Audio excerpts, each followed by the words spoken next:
Bismillahirrahmanirrahim. Assalamualaikum warahmatullahi wabarakatuh.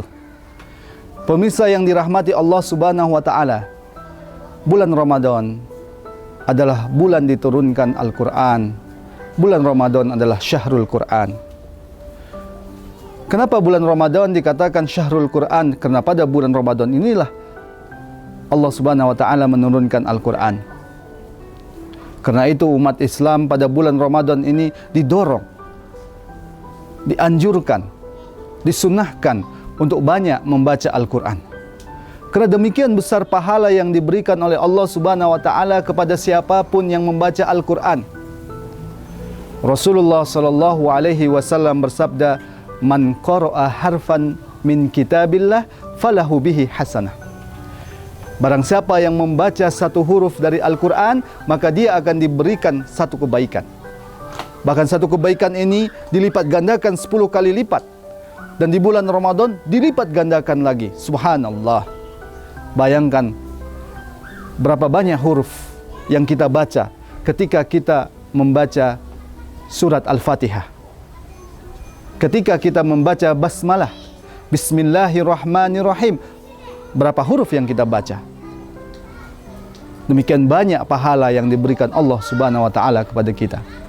Oleh karena itu pada bulan Ramadan ini mari kita targetkan paling tidak untuk mengkhatamkan satu Al-Quran 30 juz. Paling tidak seperti itu. Kita bersungguh-sungguh untuk itu. Yang kedua, bulan Ramadan ini adalah bulan diturunkannya Al-Quran. Sebagaimana Allah Subhanahu wa taala berfirman, "A'udzubillahi minasyaitonir rajim. Syahrul Ramadan allazi unzila fihi al-Qur'an. Hudal linnas wa bayyinatin minal huda wal furqan." Bulan Ramadan adalah bulan Allah Subhanahu wa taala menurunkan Al-Qur'an. Hudal linnas, sebagai petunjuk untuk manusia. Hudal linnas, ini kata yang penting. Sebagaimana kita membaca Al-Qur'an, kita mendapatkan pahala.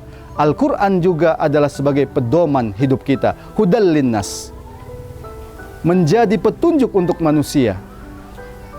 Karena itu Al-Quran tentu saja tidak cukup untuk sekedar dibaca, meskipun pahalanya sangat besar.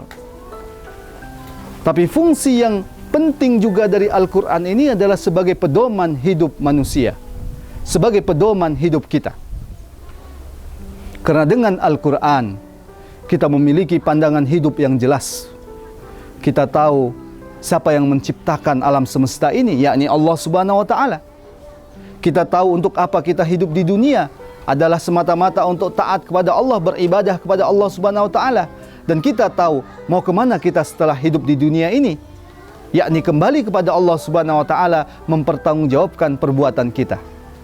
Dengan Al-Quran kita mengetahui itu. Dan dengan Al-Quran juga kita memiliki standar hidup yang jelas. Mana yang baik itu jelas, mana yang benar itu jelas, mana yang buruk itu jelas, mana yang salah itu jelas. Bahwa yang baik, yang benar adalah yang diridhoi Allah Subhanahu wa taala. Itulah perkara-perkara yang dibolehkan atau yang dihalalkan oleh Allah Subhanahu wa taala. Sementara itu, apa yang disebut dengan perkara yang buruk, pekerjaan yang buruk, adalah perkara-perkara yang tidak diridhoi Allah Subhanahu wa taala, yang dibenci oleh Allah Subhanahu wa taala. Itulah perkara-perkara yang diharamkan oleh Allah Subhanahu wa taala. Karena itu hidup kita pun menjadi jelas, standar hidup kita pun menjadi jelas, baik dan buruknya pun menjadi jelas. Tidak sekedar jelas, apa yang kita dapat pun menjadi jelas. Kalau kita taat pada hukum-hukum Allah Subhanahu wa taala, kita mendapat surga. Sebaliknya, kalau kita melanggar hukum-hukum Allah Subhanahu wa taala, kita akan mendapatkan siksa Allah Subhanahu wa taala yang sangat keras. Karena itu di bulan Ramadan yang penuh barokah ini, marilah kita tidak hanya sekedar membaca Al-Quran, tapi lebih jauh dari itu kita terapkan Al-Quran dalam kehidupan kita. Kita terapkan Al-Quran dalam negara kita dengan berhukum pada hukum Allah Subhanahu wa taala. Di sanalah umat Islam membutuhkan khilafah Islam sebagai negara yang akan menerapkan seluruh syariah Islam. Assalamualaikum warahmatullahi wabarakatuh.